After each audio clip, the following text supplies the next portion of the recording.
Bonjour, bonsoir, bienvenue à la 79e édition du podcast des Lucides. Ici Guillaume de André avec moi comme d'habitude, Evan Sixami et Mundi Joseph. Yo! What's up?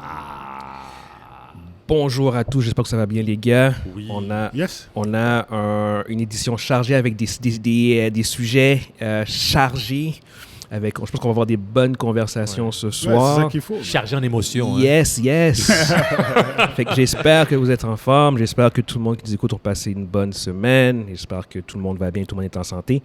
Fait que sur ce, je pense qu'on va aller directement dans le creux du sujet. Allons-y directement. Let's go. Premier sujet, on a Michel Yeoh et Donnie Yen, des légendes des films d'art martial, d'arts martiaux qui... en chinois. Exactement, à Hong Kong en fait. Ouais, en chinois, c'est ça. Puis qui ont récemment parlé en fait des problèmes au niveau des stéréotypes dans les films d'Hollywood, les stéréotypes en fait concernant les Asiatiques. Oui. Michel Yeoh en fait, elle a mentionné ses interactions. Elle a mentionné son expérience en fait dans Tomorrow Never Dies avec Pierce Brosnan. Elle disait qu'elle avait quand même une belle expérience, mais qu'il y avait on pourrait dire une certaine incompréhension à l'époque du film, genre comme que les gens... De la culture. Exactement, genre comme que les gens de l'industrie ne pouvaient pas faire la différence entre un Chinois, un Japonais ou un Coréen. C'est ce que je veux dire. Fait que c'est genre comme... Il y avait cette méconnaissance culturelle, en fait, de la culture asiatique. Puis ça, au bout du compte... Ça, je m'excuse, là, mais ça, c'est un problème pour toutes les... Oui, exactement. C'est pas juste les Asiatiques qui ont ce problème-là. Va demander à n'importe quel, un Québécois ou n'importe quel Caucasien de faire la différence entre un Africain, un Jamaïcain et un Haïtien. Exactement, c'est ça. Puis Africain, c'est large, OK? Yeah. L'Africain, c'est extrêmement large, là, parce que c'est un continent. C'est ça. Ouais. Mais au bout du compte, ça fait qu'elle parlait genre comme de ces stéréotypes-là, que comme au début les gens parlaient comme vraiment fort et vraiment lentement pour s'assurer qu'elle comprenait bien ce qui se disait, alors qu'elle comprenait très bien ce qui se passait, tout ce que les gens disaient. T'sais.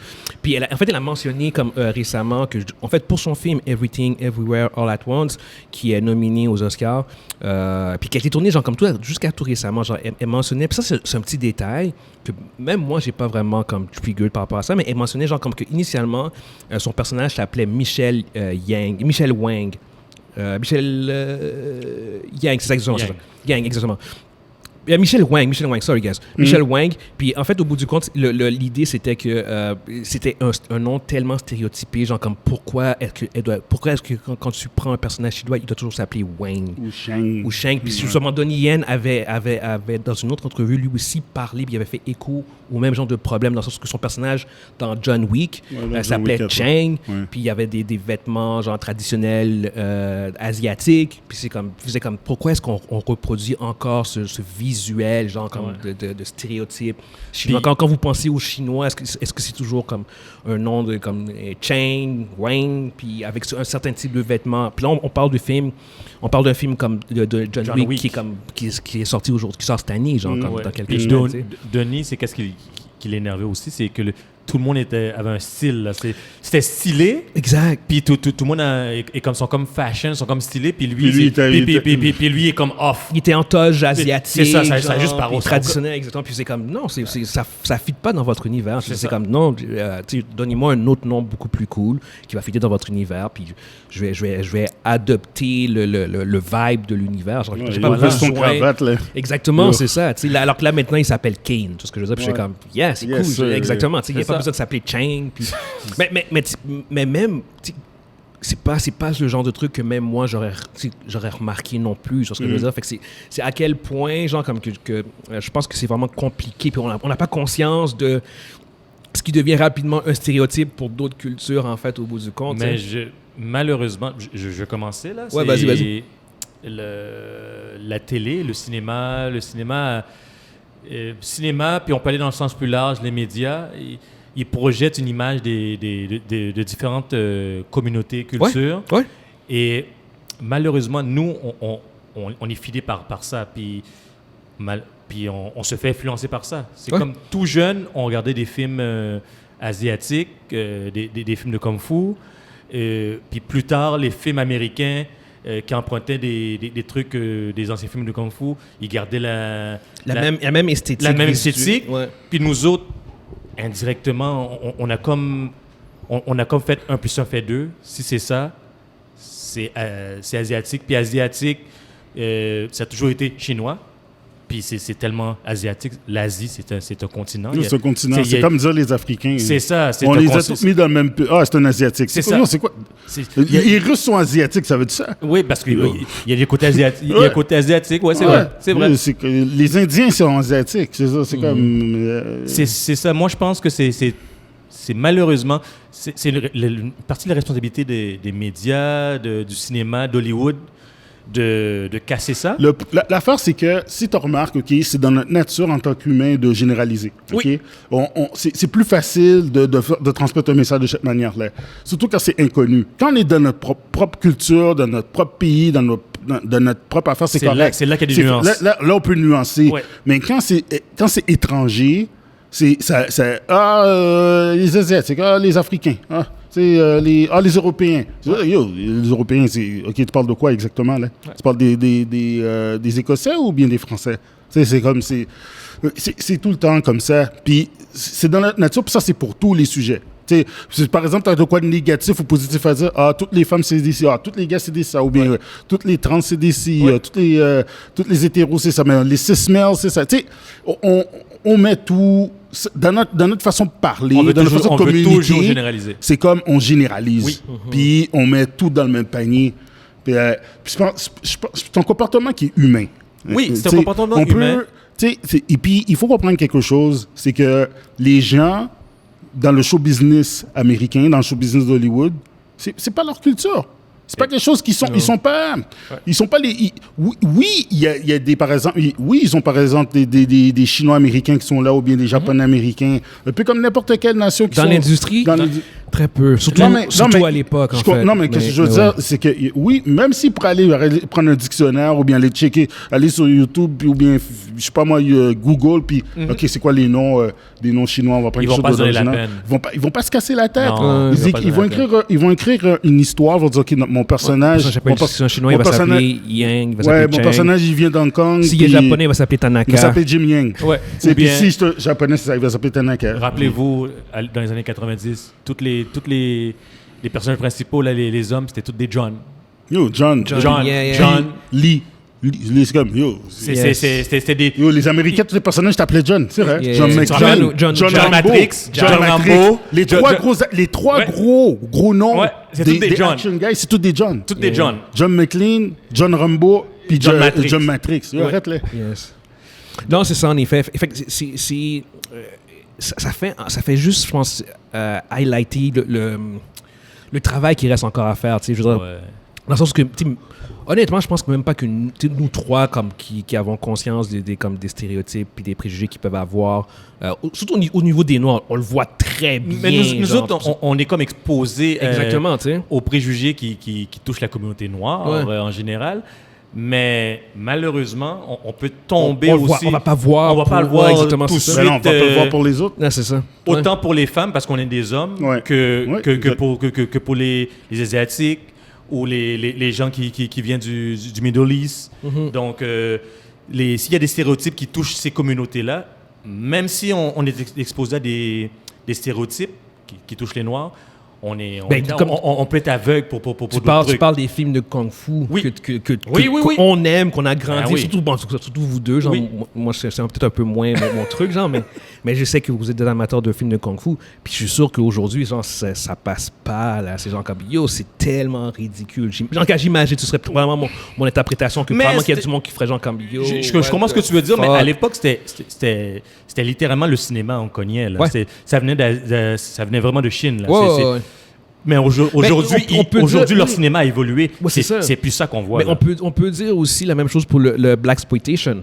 Blaxploitation. Oui. Aujourd'hui, Oui, avec dans les années 70. c'était un cinéma pour les Noirs, mais aujourd'hui, quand tu regardes ça, tu fais comme... Certains films ou certains trucs, tu fais comme... Oui, non, c'est limite. Problématique, mais Quand tu pourtant, regardes Shaft, là, tu fais comme... c'était fait le gars s'appelle par Shaft. des Noirs pour des les Noirs. Noirs, exact. Mais en même temps, tu fais comme... Non, aujourd'hui, c'est comme...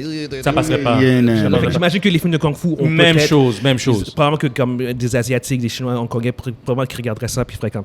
Ouais, Disons qu'aujourd'hui, un réalisateur en Chine referait un film pareil comme ça, avec les mêmes stéréotypes, les mêmes mimiques. Là, ça se ferait pas. Ça se ferait pas, ça va être mal vu, je pense. Non, ça se ferait pas. C'est pour ça qu'aujourd'hui, si on voit des films hongkongais aujourd'hui, là, c'est actuel. C'est des films actuels. C'est des films Tu actuels. regardes les films qui sortent en Chine, là, puis ils ont leur propre industrie.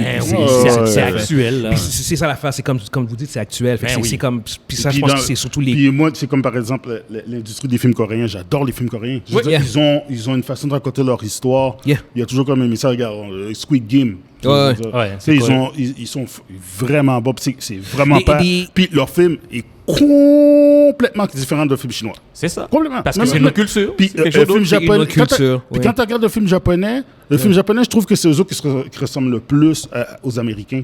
On dirait qu'ils ont comme pris le style américain quand ils font leur film. De style Hollywood. Ils ont leur culture. Mais c'est un peu plus américain. Tu regardes le film et tu te dis, ils ont le même budget Ouais, mais ça, il y a des raisons. Je ne veux pas qu'on aille trop là-dedans, mais il y a des raisons quand même historiques après la Deuxième Guerre mondiale. Ouais.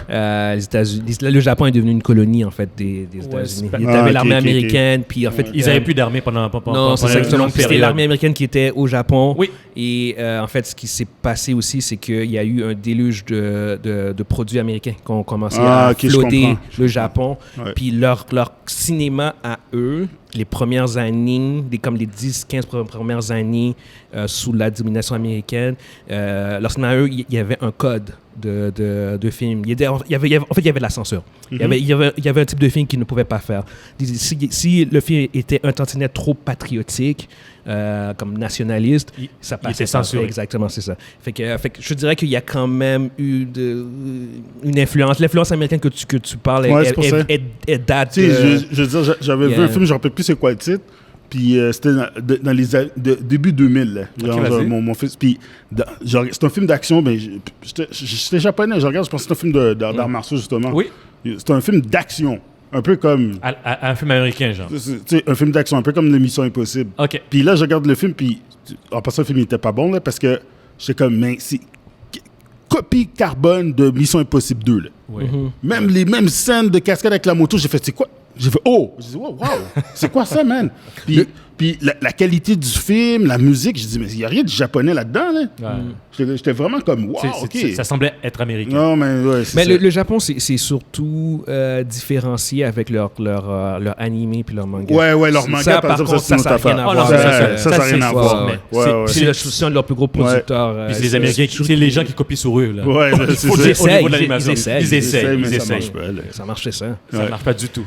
Mais ouais, non, c'est ça, pour revenir au sujet, c'est vrai, il y a encore du travail à faire au bout du compte. J'ai trouvé ça vraiment intéressant d'avoir ce petit focus-là, parce que moi, j'y pense jamais sur cet aspect-là non plus, tout ce que je veux dire. Puis fait que d'avoir ces légendes-là, de dire comme que, yo, guys, encore aujourd'hui, genre, comme, est-ce qu'on peut comme juste jeter une coupe de stéréotypes. C'est rien de dramatique, mais c'est juste, ça fait quand même, à un moment donné, ça devient un peu gossant, j'imagine, de toujours faire comme... Puis on voit, c'est des acteurs qui ont réussi, là, quand même. Ouais. Puis qui disent qu'ils vivent ça, là. C'est les deux plus grandes stars hongkongiennes ever, genre, dans le monde, là. Ouais, exactement, de l'histoire de Hong Kong. C'est deux plus... Jackie Chan. Je parle de Hong Kong. Ouais, d'accord. S'il y a un triumvirat, tu mets ces trois-là ensemble. Ouais, tu mets ces trois-là. Et voilà. C'est vrai que Jackie Chan, ça date des années 80. Non, mais t'as raison. C'est un gros manquement de ma part, en effet. Mais oui, ce sont dans les plus grandes stars asiatiques. Asiatiques même, on peut dire carrément. Tu peux même ajouter Jet Li avant Donnie Yen, même. Yeah, true. Aujourd'hui, Donnie Yen a pris... Ouais, mais Jet Li est malade, c'est pour ça qu'il fait plus de... Mais Jet Li a ouvert la trace pour Donnie Yen. Jet Li... Il a ouvert l'Amérique. Jackie Chan ouvre la porte pour tout le monde. Mais en Amérique... Il a ouvert la porte pour tout le monde, carrément. Jackie Chan. Oui, Jackie Chan. Non, c'est Jackie Chan. Yeah. OK, all right. On va quand même passer au prochain sujet. On a Jerry Bruckheimer qui avait déjà mentionné dans le passé qu'il serait intéressé à ce que Johnny Depp revienne pour un nouveau Pirate des Caraïbes. Puis en fait, grosso modo, c'est que dans une entrevue, il a réitéré. Ouais, il a double down. C'est comme, non, il est vraiment sérieux. Comme que si ils font un prochain Pirates des Caraïbes, ils aimeraient vraiment que lui, il revienne. Puis que... là, en ce moment, ils sont encore, comme ils disent, ils sont au stade de baby step. Fait qu'il n'y a rien de concret sur la glace. Puis encore juste mentionner que Johnny Depp lui-même a dit qu'il n'était pas intéressé du tout à revenir. Mais au bout du compte, Disney travaille officiellement sur un projet de Pirates des Caraïbes. Puis tu as le producteur principal, Jerry Bruckheimer, qui fait genre comme que... Non, moi, je pense que si tout va bien puis ça fonctionne, ce serait Johnny Depp qui reviendrait, genre, tu sais. Fait que moi, ma question, en fait, c'est plus... J'ai plusieurs questions par rapport à ce topic-là, mais ma première question, c'est... après le procès de Johnny Depp avec Amber Heard, qu'est-ce que vous pensez de l'image de Johnny Depp? Est-ce que son image publique est mieux, pire, ou c'est la même chose qu'avant? Avant Avant tout le drama. Avant tout le drama. Yeah. Ah, OK, c'est... Je peux pas dire que... Moi, je peux pas dire que c'est... Avant, mieux qu'avant. Non, je peux pas dire que ça... Il est plus populaire qu'avant. Il est, bon, pas plus populaire qu'avant, je peux pas dire ça non plus. Son image... Est-ce qu'elle est réhabilitée? Moi, je te dirais qu'elle est réhabilitée. Moi, c'est plutôt ça que je pense qu'on devrait aller. Elle est réhabilitée. Est-ce qu'il est... Je peux pas dire qu'il est plus populaire qu'avant, là. Ça serait fou de dire ça. Elle est réhabilitée dans le sens... Je pense qu'il a fait peau neuve. Je pense qu'un studio, présentement, ça ressemble beaucoup plus à des studios qui envoient un appât dans la mer, puis ils regardent voir si ça va C'est pas un studio, c'est Jerry Bruckheimer. Non. C'est pas Disney qui fait ça. Je ne veux pas mettre ça dans la de Disney, mais ça ressemble à quelqu'un qui essaie de voir si ça va être mal vu de parler, de considérer Johnny Depp pour un projet. Puis il regarde voir la réaction des gens. Moi, ça ressemble à ça beaucoup plus. Et personnellement, je pense que il est assez réhabilité pour pouvoir faire un Pirates des Caraïbes, à mon avis. Bonne Johnny Depp n'est pas aussi populaire qu'avant. Même, on peut oublier... oublions, par exemple, qu'est-ce qui s'est passé avec Amber au cours des 5-6 dernières années. Il n'y a pas la popularité qu'il y avait on peut pas après dire ça, les 4 films. Même sans le scandale. Parce qu'à cause, il y a de l'âge, il y a des nouvelles stars montantes et tout ça. On peut pas dire alors, ça, là. Il n'est pas aussi populaire, mais il reste très populaire. OK? Quand il a gagné l'année dernière, s'ils avaient décidé de faire un film là, le monde serait allé courir aller voir son film. Tout de suite. Beaucoup de personnes. Parce qu'il y a eu un vent de sympathie autour de Johnny Depp, plus que Amber en tout cas. Oui, c'est sûr qu'il y a du monde qui sont contre. C'est sûr qu'il y a du monde qui croit Amber, qui sont plus du bord à Amber. C'est correct. Mais il s'en est sorti gagnant de tout ça. Puis regarde, au final, ils ont clôturé l'affaire. Là, c'est terminé. On n'en entendra plus parler parce qu'ils ont décidé elle a décidé d'arrêter les poursuites. Puis tout ça. Fait que c'est réglé. Le gars a gagné haut la main. Est-ce qu'il s'en est sorti indemne? Oui, mais tu sais, il y a quand même... Il s'est réhabilité, mais c'est sûr qu'il y a des scores, là. Il y a des marques, là. Je pense qu'il n'y aura aucun problème pour lui de revenir dans son rôle de Jack Sparrow. Pourquoi? Même affaire que pourquoi Harrison Ford et Indiana Jones. Je veux dire, Jack Sparrow et Johnny Depp. Johnny Depp a créé le personnage. Il a créé le personnage. Il est iconique. Il est iconique dans ce rôle-là. S'il avait été reconnu coupable, tout terminé. Ça, c'est sûr. Non, c'est sûr. On parlerait même pas de ça maintenant. On parlerait même pas de ça, là. Mais si c'était plus... La conversation aurait été plus difficile à en parler si le monde était comme plus 50-50 ou bien 60-40. Il y avait encore un doute. Mais c'était 90-10, là. Ouais, c'était genre 90% du monde était sur le bord de Johnny Depp. Yeah. Puis quand je dis ça, là, c'est tout sexe confondu, là. Oui, non, c'est pas ça. genre... Le doute est très petit. Ouais, c'est ça, exact. Puis ceux qui sont sur le bord d'Amber, ben c'est plutôt ceux qui veulent être sous le bord. Arrête-toi là. Ses amis. Ils ont leur droit. Ils ont leur droit. Arrête-toi là. De mon côté à moi, je te dirais que je suis d'accord avec vous. En fait, je pense, en fait, c'est clair que c'est pas mieux. Je n'ai pas l'impression que non plus que ce soit pire qu'avant. C'est ça. Je pense qu'il est vraiment dans une zone où c'est comme... C'est pas la même chose qu'avant non plus, parce que, en fait, je dirais qu'il y a une certaine toxicité maintenant, comme juste latente, genre, comme, dans le sens où son procès a tellement été polarisé que, en fait, ce qui se passe, c'est que... Non, mais parce qu'en fait, ce qui se passe, c'est... What the fuck, c'est vrai, le film. Vrai. On avait couvert ça en plus. C'est ça. On l'a jamais vu. Ce Toubi. Shit, fuck me. Pourquoi tu m'as rappelé ça? Tu viens de me faire perdre mon fil. Fuck! Ce film-là existe. Oui. On va falloir que je le check. On va falloir qu'on le check. Il va falloir qu'on le check. OK. Non, c'est ça. En fait, c'est juste qu'il y a une grosse polarisation, genre... Comme... Autour de lui. Ouais. Mais autour de lui ou bien autour de... Pas autour de lui. Autour du procès. C'est juste que je sais que tu as des cercles. Puis comme tu dis, c'est très minoritaire, mais tu as des cercles de gens qui font du bruit encore. Ils font du bruit. Qui vont être anti-deb par rapport à ça, c'est ce que je veux dire, qui n'existent pas avant la controverse. C'est ça. C'est là que je fais genre comme que, admettons qu'il fait un film, tu vas avoir ces petits mouvements qui vont ce sortir. C'est sûr. Qui n'existaient pas avant. C'est sûr. C'est sûr que c'est pas mieux qu'avant. En contrepartie, tu vas avoir du monde qui vont être beaucoup plus enthousiastes aussi, par sympathie aussi, qui ça, si t'es pas là non plus avant, tu sais. Tu vois, ça revient à Hogwarts Legacy, ok? C'est un peu le même principe. S'il y a du monde qui crie fort, ça va juste amplifier la popularité. C'est devenu idéologique un peu l'affaire de Johnny Depp aussi. Il y a du monde qui prend son côté, pas parce que, je suis sûr parce qu'il le croit, mais il y a aussi une question genre idéologique, parce que c'est rendu un truc genre féministe versus masculinité. Genre, il y avait un débat idéologique entre les deux. C'est sûr que il y en a qui ont été sur ce... C'est sûr que... Des deux côtés. C'est sûr que le côté Red Pill est allé avec... Oui, non, mais c'est sûr. Fait qu'il y avait ce débat idéologique là où lui, il est un peu pris là-dedans, alors que son procès, c'est carrément un truc intime entre lui et sa femme, même si tout le monde sait tout ce qui s'est passé en fucking détail, genre.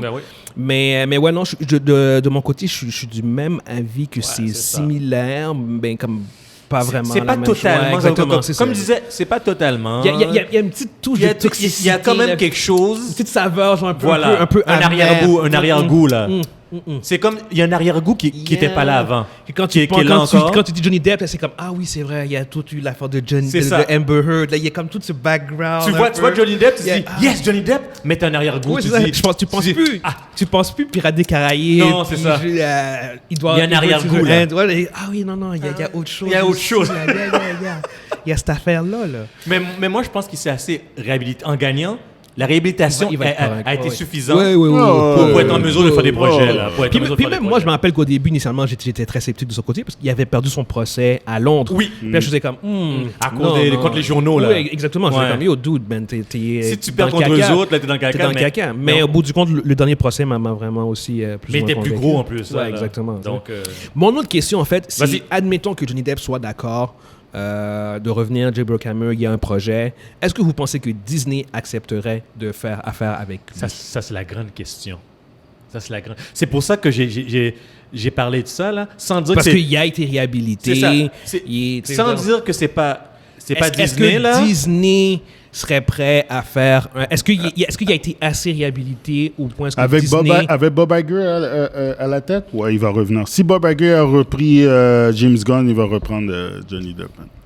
James Gunn puis Johnny Depp, not the same thing. C'est vraiment deux combats, deux trucs, deux situations. Au niveau de la toxicité, c'est un gars qui a fait un tweet, qui s'est fait mettre à la porte, puis t'as Johnny Depp qui a eu le procès de la décennie, là. Moi, je pense que ça dépend de nous.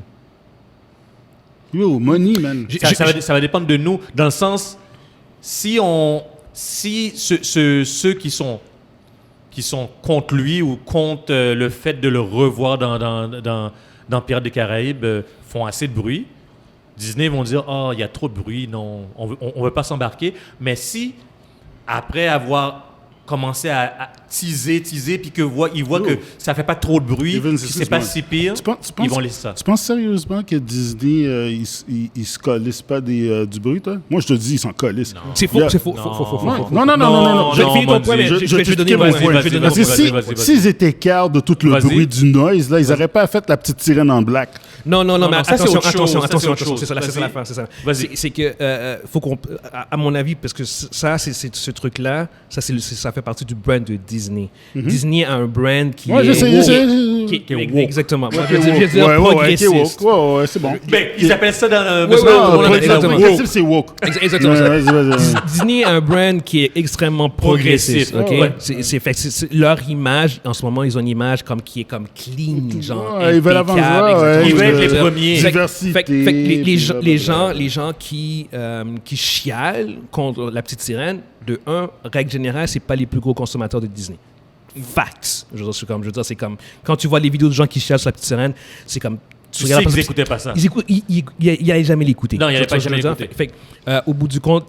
Kevin du Lac-Saint-Jean. Ouais, c'est... Genre. Exact. Désolé, Kevin. Kevin. C'est pas notre Kevin. C'est pas notre Kevin, c'est Kevin. Mais non, c'est ça. Au niveau de leur brand à eux, je pense qu'ils ne toucheront pas à Johnny Depp. Parce que justement, ils sont... Comment dire? Ils veulent garder l'image squeeze. Ils veulent vierge. Clean. Gina Carano s'est fait tasser pour des trucs de... Ouais, mais Gina Carano, elle a cherché. Non, mais Gina Carano, elle n'écoutait pas. Non, mais elle écoutait pas. Je sais. Elle, c'est pas réhabilité. C'est pas pour la défendre ou whatever. Oui, je sais. C'est vraiment juste pour montrer comme Disney. C'est des tweets aussi. Là. Oui. Non, mais au bout du compte, mon point est que quand même que Disney... Ils sont démarqués, là. Évite ce genre de truc-là, tout ce que je veux dire. Puis surtout que, tu sais, s'ils avaient un projet en cours avec lui, OK, peut-être, oui, non. Mais là, en ce moment... Créer un projet de zéro. Oui, exactement. Avec lui, j'étais comme... Pourquoi? Exactement. Non, ils vont le faire. C'est Jack Sparrow. J'y crois pas.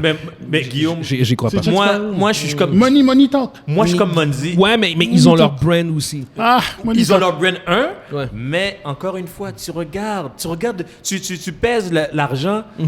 Puis Monzi l'a dit, Jack Sparrow, c'est lui. Il y a un nouveau Pirate des Caraïbes. Personne pourra faire c'est Johnny Depp qui est à la... Ils font $1 milliard. Mais ce que je veux dire, c'est que Pirates des Caraïbes, ils peuvent faire autre chose qu'avec Jack Sparrow. Honnêtement... Oui, c'est un univers que... Exactement. Je suis d'accord avec ça. Ton vrai money maker de Pirates des Caraïbes, c'est Jack Sparrow. Oui, mais on s'entend. Mais je suis sûr qu'il serait beaucoup plus tenté dans les circonstances d'aller dans une autre direction. Au pire, juste essayer. Tu sais quoi? On va essayer autre chose, juste voir, parce que en même temps, si ça fonctionne, oui, on y va. Adios. C'est ce que je veux dire. Mais si ça fonctionne pas, je te jure, ils vont être tentés de revenir. Ils vont être tentés de réessayer. Non, ils vont même pas essayer. Si ça pète, c'est fini. Ouais. Mais dans tous les cas, je pense pas qu'on va revoir un jour Johnny Depp, même s'il serait intéressé. Comme Jack Sparrow. Je pense que lui, il retournera même. Lui, il a dit en fait qu'il retournerait jamais. Ah non, mais la manière qu'il avait barré aussi, Oui, non, c'est ça.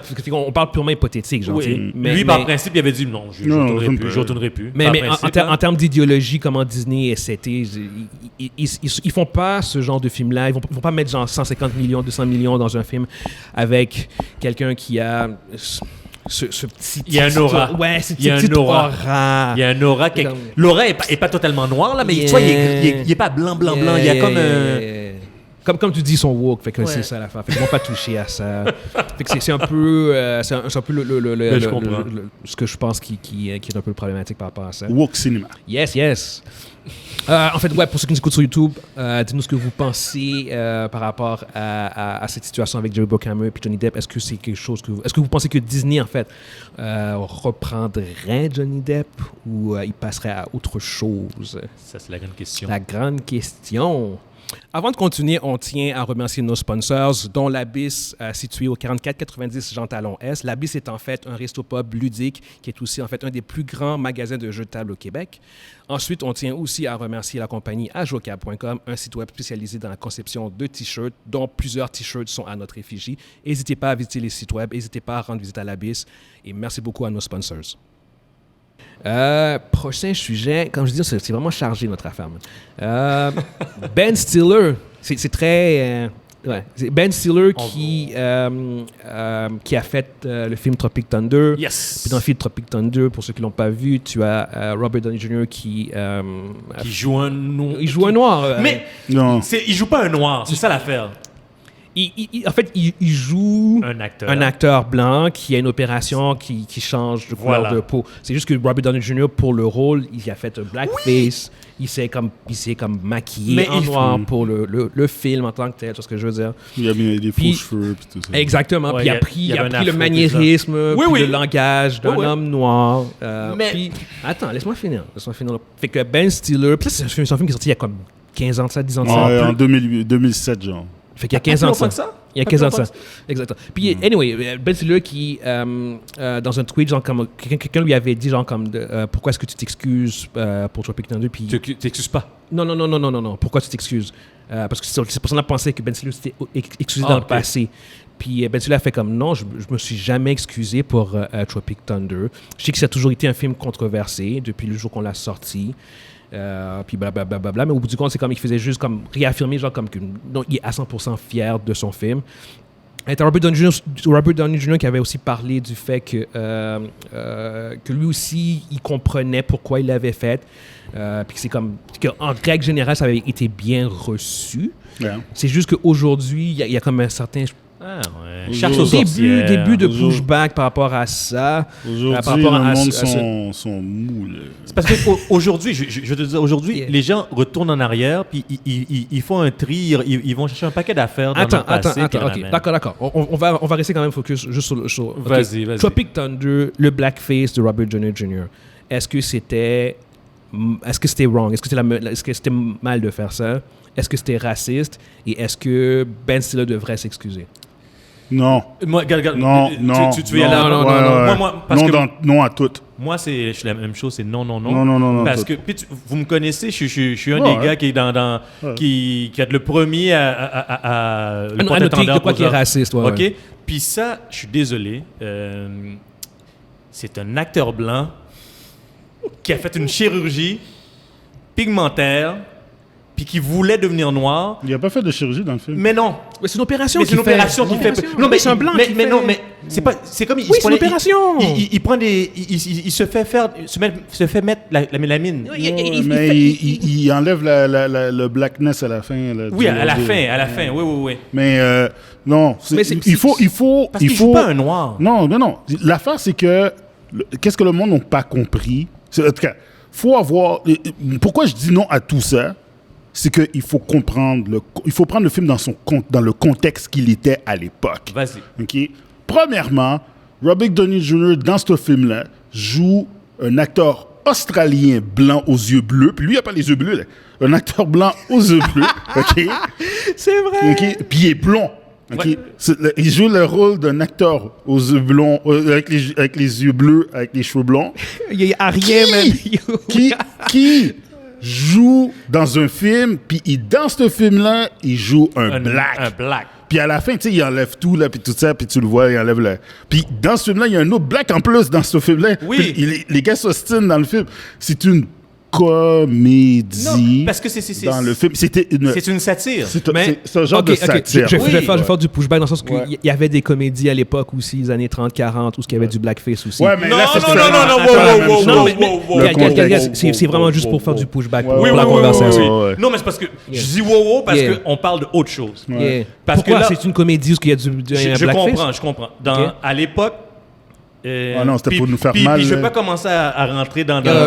Pourquoi je dis ça? J'ai déjà la réponse moi-même aussi. Mais vas-y. Le blackface à l'époque, c'était que il voulait littéralement pas engager les Noirs pour jouer un rôle. Mais il voulait dépeindre le noir dans le film ou dans la pièce de théâtre. Toujours dans un contexte qui était stéréotypé, raciste. Donc il prenait un blanc, il lui disait « Tu te peines de manière caricaturale. » les grosses lèvres rouges, pour pouvoir jouer le rôle du noir qui est caricaturé en plus de ça dans une situation X ou Y. Puis le noir était dépeint comme étant imbécile. Vraiment, on le rabaissait dans tous les sens. Puis ça, c'est ça n'a rien à voir avec qu'est-ce qu'on vient de vivre. OK? Tandis que dans Tropic Thunder, il joue un badass. Il joue un peu le rôle de Carl Weathers dans Commando, là. Pas dans Commando, dans Predator. Oui. Puis l'autre chose, tu viens de le dire aussi, c'est un arien. C'est un blanc aux yeux bleus et cheveux blonds qui joue un noir. C'est juste pour nous montrer la sottise du truc. C'est un acteur qui veut tellement jouer un rôle.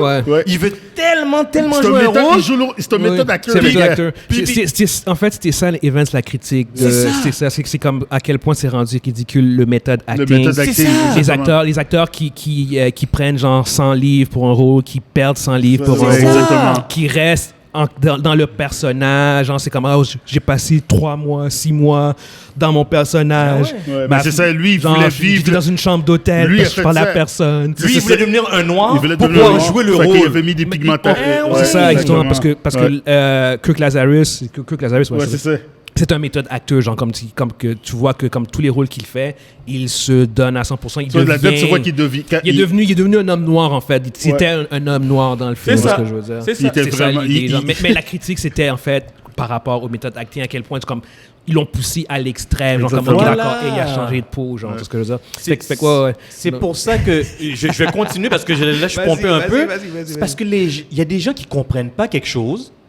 Puis qui rentrent dans ils prennent le sujet à la surface. Ils prennent le sujet à la surface, ils ne se donnent pas la peine de comprendre le truc, puis ils commencent à tirer à gauche, à droite, puis ils déchirent leur chemise pour pouvoir c'est de la fausse clamer quelque chose. Mais attention. Mais ça n'aide pas la cause. Ça n'aide pas la cause. Ça n'aide pas la cause, ça, t'as raison. Par contre, juste faire attention aussi, comme que dans le sens où il y a des contextes dans lesquels c'est pas correct encore. C'est juste que il y a pas la peur, mais la crainte que j'ai à un certain point, qui est pas arrivé en plus, mais c'est que du monde utilise ce film-là comme excuse pour pouvoir le faire. Non. Ce que je veux dire. Puis ça peut être problématique. Tu vois ce que je veux dire? Tropic Thunder, ils l'ont fait que moi je vais le faire. Puis c'est parce que l'affaire, c'est que le blackface, OK. It's a no. Non, mais c'est parce que historiquement parlant, c'est tout simplement raciste. Oui. C'est ce que je veux dire. C'est ça l'affaire. D'où le pourquoi il y a quand même un fondement de discussion ici. Parce que ça reste que c'est un geste qui est fondamentalement raciste. Je suis d'accord avec vous deux que dans le cadre de ce film-là, j'ai pas senti que c'était raciste, mais c'est en fait, dans les faits, c'est un des rares cas où ce que j'ai fait comme et ça fonctionne. Oui. Mais c'est juste que c'est pas un green light. Vas-y. Ça, c'est l'historien, le movie buff en moi. Là. Oui. Vous avez déjà vu le film Soul Man? Ça me dit quelque chose. Les années 80. Non. C'est avec Ray Don-Chong. Puis je me rappelle plus c'est qui l'acteur, le dude, le gars, il tombe amoureux c'est un blanc qui tombe amoureux d'une femme noire. Vas-y. Puis pour comme séduire la fille, il se déguise, il se transforme en blanc. Il fait blackface. Je l'ai vu. C'est un film des années 80. C'était un film des années 80. Ben oui. C'est une comédie romantique qui s'appelle Soul Man. Check, le gars, il est en black. C'est blackface tout au long. Ouais, à la fin, le gars, il découvre que c'est un blanc. Oui, je me rappelle. Puis c'est quoi ton point, en fait, par rapport à ça? C'est que c'était correct ou c'était pas correct? OK. Ça, par exemple, ça c'était comme, oh non, that's messed up. Non, mais je vais revenir. Le blackface, c'est un geste qui... Puis je vais pas le minimiser. C'est vraiment pas bon. Ouais. Je suis contre totalement. Puis moi, je suis le premier là. Je suis contre. Justin Trudeau, même, qui a fait le blackface. Oui. Parce que à la base, c'était utilisé pour ridiculiser les Noirs. Okay? C'est pour diminuer le noir et ridiculiser les Noirs. Puis par la suite... Il y a fuck all, rien de drôle. Même si dans Tropic Thunder, ça a fonctionné. Il y a rien de drôle là-dedans. Il y a absolument rien de drôle. Puis il y a même des pays qui l'utilisent encore dans des parades et tout ça. Puis je veux pas commencer à rentrer là-dedans. Okay? Yes. Mais Tropic Thunder... Le problème, pourquoi ça fonctionne? Je suis désolé. Ils ont trouvé pourquoi ça fonctionne? Ils ont trouvé la méthode. Puis je pense que nous trois, on est les trois qui sont... On est très bien placés pour vous dire si c'est raciste ou pas. On l'aurait vu. Ouais. Puis ça, la manière que c'est fait, c'est pas raciste. Je suis désolé. C'est comme... C'est le seul cas. Je sais pas comment vous dire. C'est pas raciste.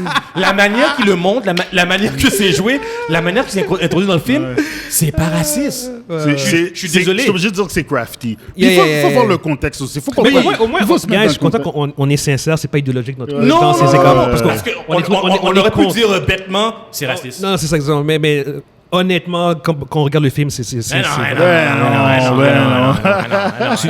honnêtement, tu vois que il n'y a pas ce message-là au bout du compte. Mais c'est, premièrement, il y a deux choses qu'il faut chercher. Est-ce que quand Robert il joue le noir, est-ce qu'il veut ridiculiser un noir? Est-ce qu'il veut rabaisser... Il caricaturise, par contre. C'est caricatural. Il caricatural. Il le fait avec les stéréotypes. Il le joue avec les stéréotypes. Oui, mais pourquoi? C'est parce que lui, il essaie de jouer à tout prix. Il n'est pas capable d'être noir, mais il pense qu'en devenant, qu'il veut devenir le noir. Je vais dire, en fait, un des trucs qui fait que ça fonctionne bien dans Tropic Thunder, puis honnêtement, Ben Stiller, il est vraiment smart, c'est l'autre noir. Qui le challenge constamment, qui pointe les stéréotypes, puis le fait qu'il rappelle, yo, t'es pas noir. Ouais, exactement, c'est ça. Il le rappelle tout le temps. Hey, t'es pas noir. Puis lui, il dit, oui. Puis il se croit parce qu'il joue son rôle, il se croit. Il dit, non, tu l'es pas. Puis il fait comprendre que, non, tu fais telle affaire. Non. Tout ça, là... You people. What do you mean, you people? C'est ça. Parce que tout ça ensemble... Je suis désolé. Avant, si on a enlevé le noir, là, qui est en face, là... C'est être problématique, je pense. Ouais. Mais ça a été un petit peu plus... Je te jure, j'aurais tout oublié de dire que c'est pas bon. Ouais, c'est ça. Puis, parce que je le revois dans ma tête, là, le film. Parce que l'autre acteur est comme un sorte de message que comme « Hey guys, on sait. » Oui, c'est ça. By the way, genre, on a conscience, c'est une joke. Puis il expose les problèmes du blackface même. C'est comme s'il dit... Oui, c'est un blanc. Comme s'il lui dit, oui, c'est un blanc, on sait. Oui, c'est un blanc, on sait. Oui, tout le long. Il challenge constamment. Ouais. C'est plus ça, là. C'est plus le fait que, oui, comme tu dis, il caricature un noir, mais c'est pas... Je sais pas, c'est dur à... C'est très dur à expliquer. Ouais. C'est très dur. Non, c'est pas dans le même sens qu'on le faisait dans les blackface de l'époque. Ouais. Ça n'a rien à voir. Puis comme tu dis, je pense que tu l'as bien amené, le fait qu'il y ait l'autre noir en face, ça contrebalance. Ça contrebalance, c'est ça, c'est le terme. Ça contrebalance.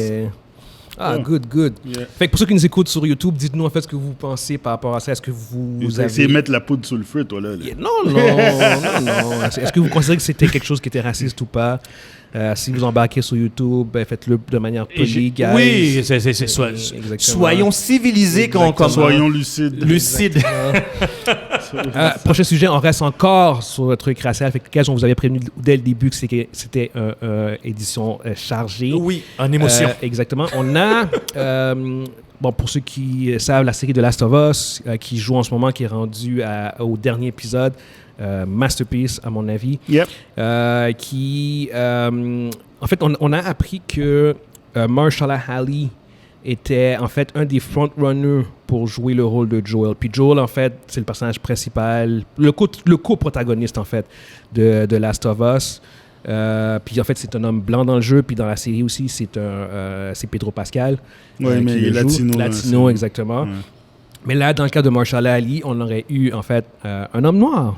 Fait qu'on reste thématiquement encore dans ce genre de sujet-là. Puis, bon, la question, évidemment, c'est la question facile. Est-ce que ça aurait fonctionné? Est-ce que vous l'auriez vu? Toi, Evans, t'as pas joué au jeu. Moi, j'ai pas joué au jeu, puis j'ai pas encore vu la série. Ouais. Mon horaire m'en empêche beaucoup. Il faut que tu poses la question à moi d'abord. Ça va être toi. Mais moi, je vais pouvoir tout de même mettre mon grain de sel là-dedans. Fait que toi, comment est-ce que tu aurais réagi, Mondi, s'ils avaient cassé Mahershala Ali pour jouer Joel à la place? Sur le coup, j'aurais réagi comme toi, t'as réagi quand ils ont casté Ben Affleck pour Batman. Pour ceux qui savent pas, quand ils ont casté Ben Affleck, c'est quoi, en 2014, 2013, là. Back in the days, guys. C'est rare que je pète une coche, mais là, ouais. Si on avait pu me filmer, genre, ça aurait été genre, tu sais, les vidéos tu sais, les nerds qui pètent leur coche devant, comme ils slament leur laptop et tout, ils flippent la table. Ouais. J'étais comme ça. J'étais pas content. OK. Fait que t'aurais rage. J'aurais pas rage. J'aurais fait comme what Parce que, OK, c'est personnel. Oh, vas-y. The Last of Us, puis Mass Effect, puis l'autre jeu, c'est Walking Dead saison 1. Les personnages... Telltale? de Telltale, les personnages qui sont là-dedans, je me vois là-dedans. J'ai des personnages que j'ai encore là. Pour moi, Joël, c'est le personnage. C'est un personnage. La façon que je vois Joël, comment je le visualise, c'est comme dans le jeu. Comment ils ont pris Pedro Pascal pour faire le rôle, c'est parfait. C'est d'une perfection incroyable. Pas à cause qu'il est un meilleur acteur que Mahershala Ali. D'ailleurs, je pense que Mahershala Ali aurait fait un espèce de bel job en tant qu'acteur. Il aurait été excellent dans le rôle. Cela dit, l'esprit du personnage, le spirit, l'apparence, l'immersion que Pedro Pascal amène pour ceux qui connaissent l'histoire, pour ceux qui ont joué au jeu, est extraordinaire. Puis ça, on l'aurait perdu.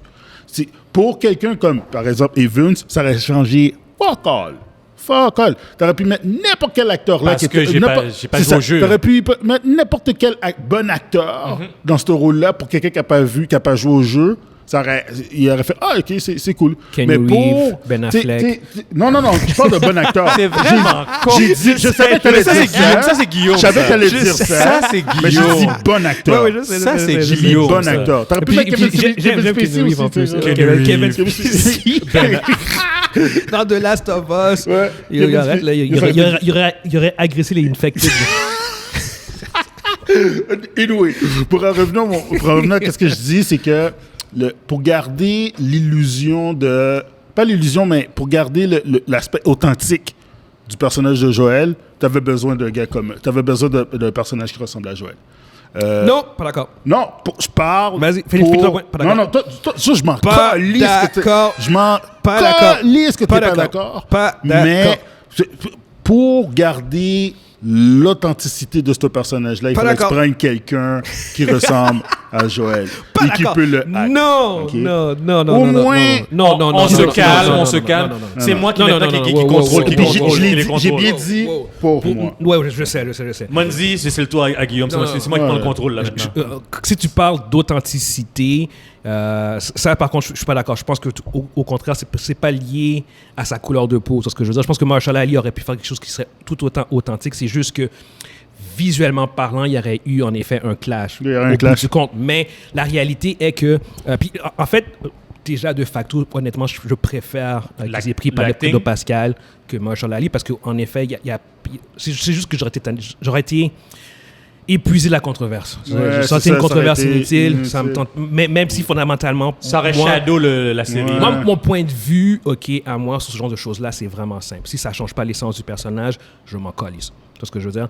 Et le fait que... parce qu'en fait, le fait que Joel soit noir ou blanc, ça change. Regarde, là-dedans, il est latino. Il n'est pas latino dans le jeu. Là-dedans, c'est latino. Ça devient juste l'origine n'a rien à voir. Exactement. C'est juste que on est accroché à l'image du personnage. C'est comme, non, Joël, il est blanc. Mais en même temps, l'essence du personnage, le personnage en tant que tel, de Joël, il pourrait être noir. Il aurait pu être noir. Là, ça aurait pu être Del Patel qui aurait joué le rôle. Il aurait pu être asiatique. Là, ça aurait pu être Steven Yeun. C'est ça que je te dis. Ça aurait pu être Del Patel. Mais je comprends qu'on est dans une époque où c'est extrêmement touchy et extrêmement toxique. Puis dans les faits, ils ont pris un fucking bon acteur. Puis dans les faits, en effet, il y a une similarité visuelle avec le jeu qui est comme rassurante, on pourrait dire, entre guillemets. Il y a carrément des scènes qui sont identiques. C'est exactement ça. Il y a beaucoup de scènes qui sont... Puis juste pour dire à quel point, honnêtement, ça aurait été toxique, je veux dire, c'est comme, regarde Bella Ramsey. Bella Ramsey ne ressemble pas du tout à la Ellie du...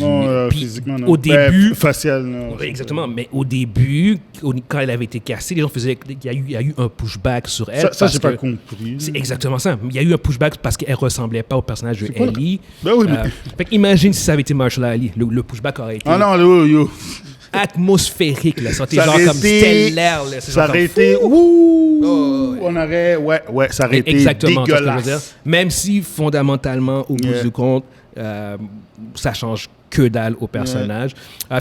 Regarde, je pense que dans les deux cas, il n'y aurait pas eu de mauvais choix. C'est juste que là, je pense qu'ils ont fait un choix qui était comme le plus consensuel. Puis... qui est aussi comme un bon acteur, comme au bout du compte. Puis, non, ils ont fait un bon... c'est un bon move. Ça aurait été plus... En fait, je pense que c'était un peu plus problématique si j'avais appris que Mahershala Ali était dans le runner-up et qu'on avait pris Ben Affleck ou Keanu Reeves. Là, j'aurais fait comme, non, prends le meilleur acteur qui est disponible. T'es vraiment con. Non, mais c'est vrai. Non, mais rendu là... Toi, t'étais vraiment con, là. Non, pour vrai, rendu là, prends le meilleur acteur disponible. Je suis désolé, mais Mahershala Ali, Keanu Reeves, j'adore Keanu Reeves. Mahershala Ali est comme pas un level au-dessus, il y a plusieurs levels au-dessus de Keanu Reeves. Rendu là, c'est comme, non. Il n'y a même pas eu de débat pour moi. Mais là, ils ont pris Pedro Pascal. J'ai comme, non, Pedro Pascal, il est malade. Fais juste prendre les scènes de l'émission puis mets Keanu Reeves à la place. Il est flat. Il y a ça. Mais les gars... Il y aurait eu beaucoup plus d'action. Tu vois qu'il a fait... Il y aurait comme... Avec les infected, là, comme... Avec les infected, il aurait fait... Judo move. Avec son gun, clac, il recharge, là, comme... Ça aurait été un expert, là. Ben oui. Parce qu'il aurait fallu qu'il compense autrement. Oui, qu'il compense. Mais est-ce que... Yo, Neil, I can do this, man. I can't cry, but I can do this. Clac. Is this okay for the scene? No, you're supposed to cry with the bell. I can't, man. I can't. Guillaume. Est-ce que on pourrait pas dire c'est simplement parce qu'on voulait faire un remake d'un jeu vidéo, puis on voulait que la série ressemble au jeu vidéo? Ouais, mais quand tu parles d'adaptation, il n'y a rien qui te force. Mais c'est deux choses. Exactement. Adaptation puis remake d'un jeu vidéo. Parce que un remake d'un jeu vidéo, ça reste dans le jeu vidéo. Quand tu changes de médium, tu parles d'une adaptation automatiquement. OK. C'est ça l'affaire. Fait que c'est automatiquement, quand tu changes de médium, c'est une adaptation. Tu adaptes à un nouveau médium. Exact. Pour le nouveau médium, c'est ce que je veux dire. Parce qu'en fait, si tu veux faire un remake rendu là, fais juste prendre Troy Baker comme acteur. Puis ils auraient pu le faire. C'est un bon acteur. C'est celui qui fait le voice acting de Joel. Puis honnêtement, il ressemble pas en fait à Joel. C'est ça qui est... Mais au niveau de la voix, puis au niveau du acting, c'est un bon acteur. C'est ce que je veux dire. Mais ils l'ont adapté différemment. Fait que c'est un peu plus ça. Ouais. Mais ouais, non, anyway. Fait que pour ceux qui nous écoutent sur YouTube, qu'est-ce que vous pensez de cette possibilité? Est-ce que vous auriez vu Mahershala Ali jouer Joel, ou est-ce que c'est quelque chose qui pour vous ne fonctionnait pas du tout? Cottonmouth. Hein? Cottonmouth, c'est dans Netflix.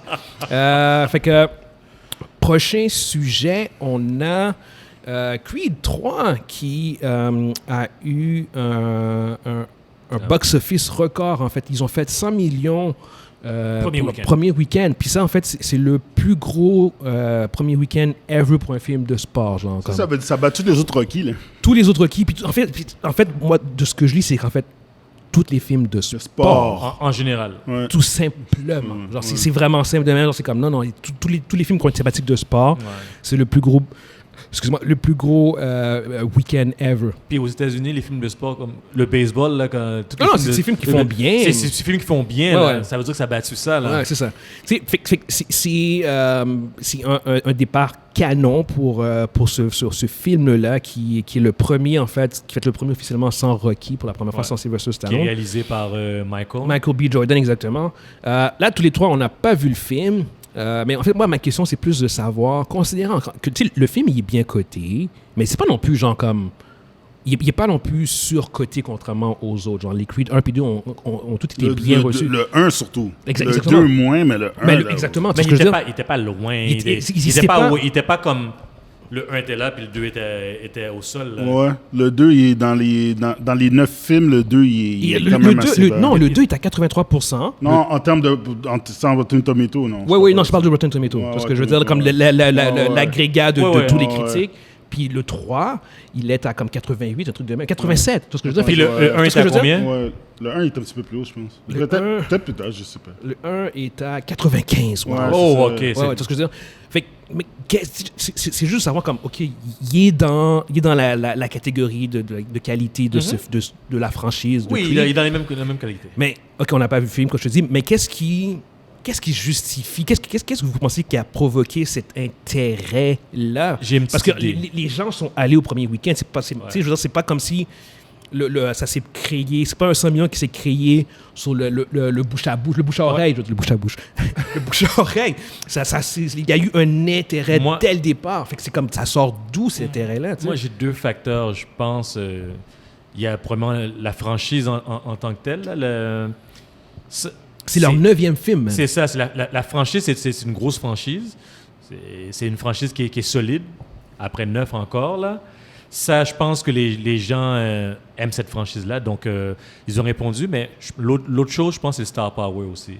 Je pense, sans dire que Michael B. Jordan est la plus grosse star présentement au cinéma à Hollywood. Mais il est montant. Il est montant, mais il est pas... Non, il n'est pas proche, ça je te dis. Mais c'est une star montante. Très. Donc, moi, je pense la combinaison de son étoile, star montante, et la franchise qui est une franchise solide, je pense que c'est ça qui expliquerait le 100 millions, à mon avis, moi, personnellement. Moi, j'ai un autre take. Vas-y. Qu'est-ce qui a fait que le film soit si populaire? C'est un peu par rapport avec son star power. C'est le fait que... Qui est allé voir Creed 3, spécifiquement? Michael B. Jordan est une star pour les jeunes d'aujourd'hui, pour les milléniaux. C'est eux autres qui sont allés voir le film. Rocky, là, mon fils s'en calisse. Tu comprends ce que je veux dire? C'est notre époque, ça. C'est notre époque. C'est notre époque. C'est notre époque, quand on était jeunes, c'était Rocky. Rocky, à chaque fois que Rocky sortait, il faisait comme 20, 30, 40 millions au cinéma. Ce qui était énorme à l'époque. Qui était énorme à l'époque, OK? Énorme. Puis c'était nous autres qui allions voir ce film-là. C'était pour nous. Creed... C'est leur Rocky. C'est leur Rocky à eux autres. Puis là, Creed 3, c'est un vrai départ... Sans Rocky. Il n'y a pas de Rocky. Il n'y a plus d'éléments de nostalgie. Il n'y a plus d'éléments de nostalgie. C'est à Michael B. Jordan. C'est à lui maintenant. C'est son propre véhicule. Puis l'aspect Rocky dedans, là, c'est gone. Ouais. Tu sais, c'est comme... Rocky a eu son moment. Ça a pris là, 2 films pour clôturer ils ont clôturé Rocky. Rocky a eu ses moments. Maintenant, c'est vraiment... Michael B. à lui. Puis tu viens vraiment de mettre le doigt sur le nœud, le point pourquoi c'est comme ça. Parce que moi, honnêtement, je n'étais pas du tout intéressé à voir Creed 3. Parce que justement, comme je vous l'avais dit hors podcast, moi, Creed 2, c'était la fin de la franchise de Rocky. Genre, ce que je veux dire, c'est comme comment Creed 2 se conclut. Je faisais comme, ils peuvent tout arrêter. Parce que pour moi, mon histoire, j'avais été touché par le fait que la confrontation avec Rocky puis Drago. Puis Rocky a bouclé sa boucle partout. Exactement, l'histoire de Rocky est complètement bouclée, complètement. Puis même Creed aussi, Adonis, je trouvais genre comme, tu sais, avec sa famille, son bébé, je suis comme, OK.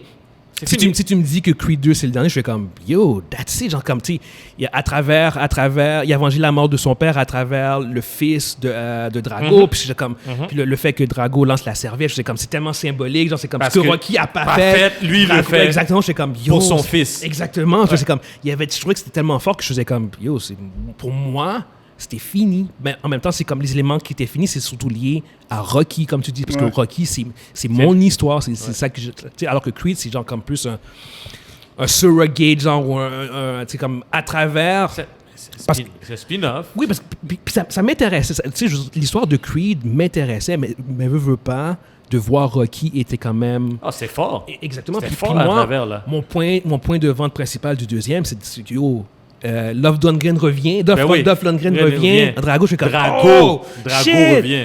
Moi, c'était ça qui m'avait vendu. C'était pas. C'est clair, là. Tu sais, je veux dire, c'est comme, oui, l'histoire avec Adonis, c'était intéressant et tout, mais c'était vraiment genre comme, j'étais pompé pour le retour de voir les deux face à face. J'étais comme, yo! 25, c'est quoi, c'est 40 ans après, 35 ans après, un truc de même genre. Non, c'était ça. Fait que t'as raison.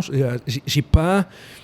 Sans Rocky, ma connexion avec Creed est beaucoup moins grande. C'est une grosse parole, c'est ça. Je pense que tu as mis le c'est vrai, c'est son star power, comme je t'en disais. C'est les milléniaux. Michael B. Jordan, c'est un jeune milléniaux lui-même. Ouais. C'est une star montante pour eux. Il a quel âge, lui? Il doit avoir genre 35 ans à peu près, 34, 35. Vieux comme ça, oui, autant que ça? Non, il a 30 je pensais qu'il était début Il jouait trentaine. dans The Wire, puis il était tout petit. J'aurais cru plus 30 ans, 31 peut-être. 36, dude. 36, tu vois, je suis étonné. C'est ça, fait que... Non, il est dans le moule. Adonis, c'est pas mon Rocky, voilà, c'est ça l'affaire. C'est ça. Mais, tandis que, tu sais, regarde, je veux dire, de toute façon, là, si Creed 3, il aurait sorti, puis il y a eu encore, ça aurait été encore un film avec Rocky dedans, je te garantis qu'il n'aurait pas fait ça. Mais non, ça se serait essoufflé, je pense. Ouais, parce que je pense que, justement, t'as raison, parce que autant que moi, ça a été un point de vente, l'affaire avec Drago, que comme ton fils, lui, il s'en colise, l'affaire avec Rocky avec Drago, c'est comme... Non, parce que lui, oui, c'était bad, mais il comprend pas, il sait pas qu'est-ce qu'on a vécu, nous autres. C'est pas l'élément principal intéressant pour lui. Le Drago, là, c'était un film, là. Lui, c'est un film, là. Lui, pour les personnes de sa... Pour les jeunes de sa génération, là... Je vais te briser. Je vais te briser.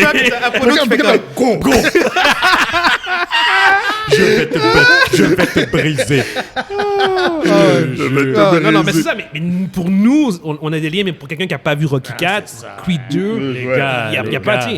Quand tu vois la mère, genre l'actrice, j'ai oublié son nom, celle qui joue la mère de Victor, là.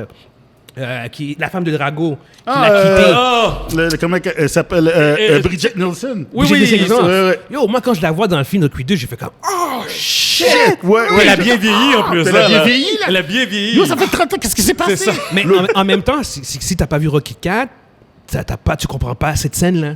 Alors que Creed 3, t'es libre. Là, c'est vraiment une histoire de Creed. Fait que t'as raison. Je pense que si Rocky avait été là, si Stallone avait été là... Ça aurait été les vieux qui seraient allés voir le film encore. Exactement ça. aurait été nous autres. Ouais, exactement. Nous autres, on s'est soufflé avec ça. Parce que nous autres, là... Ouais, c'est comme j'en regarde. Parce qu'on s'appelle... Attends qu'il sort à la télévision. Rocky, c'est fun de regarder chez toi. Rappelez-vous Rocky 5, là, quand ça commence, c'est la fin de Rocky 4, là, quand... Sa tête, là, les coups qu'il a mangés là, dans Rocky 4, puis tu te rends compte que il a pris des bananes, là. Il a pris des coups. Dans 2, il en parle encore. Là, mais oui. Il a pris des coups, des saloperies de coups, là. That man broke thing in me that never got repaired. Voilà. C'est comme, oh shit! Oh non. Drago l'avait détruit. Il l'avait cassé, là. C'était il l'avait cassé. Un moment déterminant, dans sa vie. Ça l'a cassé. Yeah. Anyway, fait que pour ceux qui nous écoutent sur YouTube, dites-nous ce que vous pensez de ce box-office-là. Est-ce que c'est quelque chose que vous attendiez? Est-ce que c'est un film qui vous intéresse aussi? Laissez-nous savoir ça. Fait que sur ce, en fait, on va conclure pour aujourd'hui. Fait qu'on espère que vous avez été divertis, guys. Puis on se voit une prochaine fois. Ciao! Peace! Ça, je vais laisser ça par contre. Ciao! All right. Aïe.